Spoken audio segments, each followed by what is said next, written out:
एका व्यक्तीची टोटल प्रेझन्समध्ये राहण्याची क्षमता खूप जास्त मॅटर करते. ह्यासाठी कारण की आपण आपल्या आयुष्यात सतत 10 गोष्टींच्या मध्ये गुंतलेले असतो. ते कदाचित मॅनेजरचा येणारा ईमेल किंवा कोणती डेडलाईन किंवा घरातले काही सिच्युएशनल चॅलेंजेस किंवा अजून काही असणार. पण जेव्हा तुम्ही टोटल प्रेझन्समध्ये राहतात, तेव्हा तुम्ही खरं तर लाईफमध्ये कनेक्टेड आहे. हे ह्यासाठी कारण की आपण सगळे एका प्रकारचा बॉरोड जीवनातला अनुभव घेत राहतो. आपलं प्रोफेशन जर तुम्ही पाहिलं, तर ते सुद्धा कोणत्या ना कोणत्या प्रकारे एक बॉरोड रिॲलिटी आहे.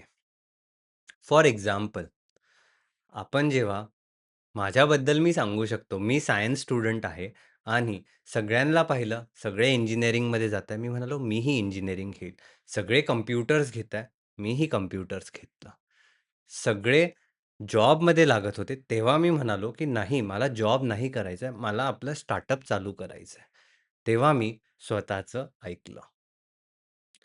यानंतर पण तरी घरचे म्हणत होते, की "जॉब नाही केला तर रिझ्यूमेमध्ये काय टाकणार आणि हे स्टार्टअप सक्सेसच होईल हे कशावरून?" 3 वर्ष मी ह्या फेजमध्ये राहिलो आणि नंतर सगळे मास्टर्स करताय, तर मी म्हणालो मीही मास्टर्स करणार. यूएसला गेलो, शिक्षण झालं, जॉब लागला आणि 5 वर्षानंतर सगळे जॉब चेंज करत होते. पण मी म्हणालो, की मला अजून यूएसमध्ये नाही राहायचंय. पण मी जेही फील्डमध्ये राहून जमा केलेली सामग्री आहे, त्यातून मला परत काहीतरी नवीन घडवायचं आहे. तसं करून थायलंडला जाणं झालं आणि थायलंडला नवीन गोष्टी पाहण्यात आले. ते नवीन गोष्टी पाहता-पाहता मी विचार केला, की जे मी शिकलो आहे आणि जे मी पाहतोय, त्या दोघांना मिळून काय बनवता येईल? आणि हा YouTube चॅनल त्यातला एक उदाहरण. ह्या सगळ्यांमध्ये मी एका प्रोजेक्टेड रिॲलिटीमध्ये खूप सक्सेसफुल होतो. चांगला जॉब, चांगली सॅलरी, H-1B आणि या सगळ्यांसोबत एक लाईफस्टाईल माझ्याकडे होती. कारण मी इतरांचं ऐकून ह्या लाईफस्टाईलवर चढलो आहे, तर ही ट्रेन काय माझी नाही. कारण ह्या ट्रेनमध्ये भरपूर गर्दी. जेव्हा मी थायलंडला उतरलो, तेव्हा मी पाहिलं, की अरे, इथं टाईम आहे. दर संध्याकाळी सनसेट पाहून, गिटार वाजवून, आपलं जर्नल करता-करता एक प्रेझेंट मोमेंटसोबत मी लॉक इन झालो. अनुभवाची गोष्ट ही, की जेव्हा मी अमेरिका सोडत होतो, तेव्हा मला भरपूर लोकं म्हणायचे, की "जॉब सोडून तरी काय करणार?" इंडियात आलो, ते म्हणाले, की "लग्न कधी करणार?" पण जेव्हा मी थायलंडमध्ये होतो, तेव्हा लोकं मला म्हणत होते, की "आम्ही आमचा देश सोडून, आमचा जॉब सोडून काहीतरी नवीन करण्यासाठी थायलंडमध्ये आलो आहे." आणि जेव्हा मला असे 1, 2, 3, 4, 5 लोकं भेटत गेले, तर मी म्हणालो, की मी एक वेगळ्या सोसायटीमध्ये आहे, जी बॉरोड नाहीये. आणि ह्या सगळ्यांमध्ये माझ्यासोबत स्वास्थ्याचे कन्सल्टंट दिनकृत सेठी तर होतेच. त्यापेक्षाही जास्त महत्त्वाचं म्हणजे त्यांनी मला स्टडी करून त्या जागेवर पोझिशन करत गेले, जिथं माझा प्रेझन्स ऑफ माइंड खूप जास्त राहणार. जेव्हा माझा प्रेझन्स ऑफ माइंड जास्त होता, तर मेंटल क्लॅरिटी आपोआप आली. मेंटल क्लॅरिटीसोबत कम्युनिकेशन इम्प्रूव्ह झालं आणि या सगळ्यांसोबत एक व्हायब्रेशन, एक एनर्जी वाढत गेली. ह्या सगळ्यामुळं तरी काय होतं तुम्ही विचाराल? तुमचा एक करिश्मा वाढतो. लोकांना तुमच्याशी बोलायचं असतं, कनेक्ट करायचं असतं, तुमची स्टोरी जाणून घ्यायची असते आणि या सगळ्यामध्ये तुम्हाला तुमचं पीस कुठं आहे ते सापडतं.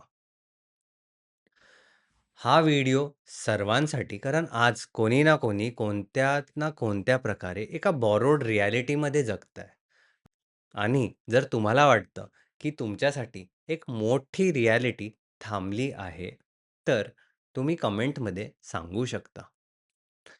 जेव्हा तुमचा प्रेझन्स ऑफ माइंड जास्त आहे, तेव्हा तुमची थिंकिंग कॅपॅसिटीसुद्धा वाढते.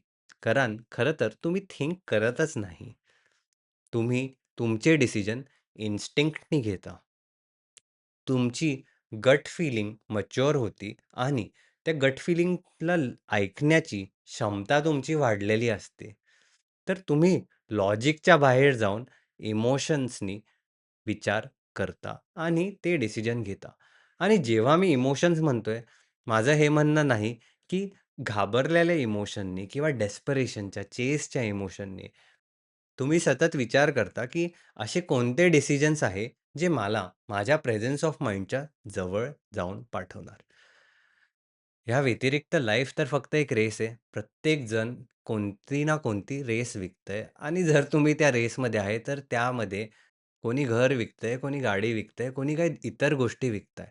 पण मूळ मुद्दा हा आहे, की तुम्ही त्या रेसला पाहतात आणि म्हणता, "मला ह्या रेसमध्ये नाही धावायचंय. मला आपलं एक नवीन जग बनवायचंय." आणि ते जग बनवता-बनवता तुमचा प्रेझन्स ऑफ माइंड जास्त होतो. तुमचे एबिलिटीज तुम्हाला सपोर्ट करता एक इम्प्रेसिव्ह किंवा एक व्हॅल्युएबल पर्सन राहण्यासाठी आणि जेव्हा तुम्ही व्हॅल्यूमध्ये वावरणार, तेव्हा प्रत्येक जणांना तुमच्याकडून काही ना काहीतरी पाहिजे असतं. आणि म्हणून परत मी सांगतो, की देणारा हात कधीही रिकामा नाही. अगोदर तुम्ही तुमचे एक्सपिरियन्सेस बनवून घ्या आणि मग विचार करा, की तुम्हाला जगाला तरी काय द्यायचंय. हा एक स्पेशल व्हिडिओ आहे, कारण की मी ह्याचा विचार कधी नाही केला. पण बोलता-बोलता जेव्हा तो टॉपिक आला, मी म्हणालो ह्यावर एक व्हिडिओ बनवूनच टाकूया. आणि जर तुम्हाला ह्या सगळ्यामध्ये काही सपोर्ट लागला, तर वेबसाईटवर जरूर जा आणि पहा, की काय-काय ट्रॅक्स बनवून ठेवलेले आहे ऑलरेडी तुमच्यासाठी. आणि त्यासोबत हा व्हिडिओ इथेच संपवूया. मी काय हा व्हिडिओ ॲडव्हर्टाइजमेंटसाठी नक्कीच नाही बनवला.